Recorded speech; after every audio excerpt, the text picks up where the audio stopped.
everyone, welcome back to another video from Webtech Tutorial. In today's video, I'm going to be showing you how to download Amazon Kindle application on your Android device. So without further ado, let's get straight into the video. First of all, launch Open Play Store from your main home page of your Android device. Once you launch it open, go to the search box at the top and then type in Amazon Kindle. In the search result, you will need to look for this application from Amazon Mobile LLC. To begin downloading the app, tap on the install button and wait for the application to download and install on your Android device, which will take a few minutes. Wait until the application gets downloaded and installed, and once it does, you can tap on the open button to launch open the app. Once you've got the application installed on your device, you will get access to the Kindle store, which has 1 million of ebooks, audiobooks, and magazines to choose from. That is how easy it is. If you found the video to be helpful,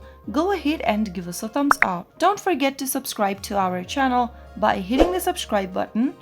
Also press the bell icon so that you'll never miss another upcoming upload from us. I will see you again in the next video.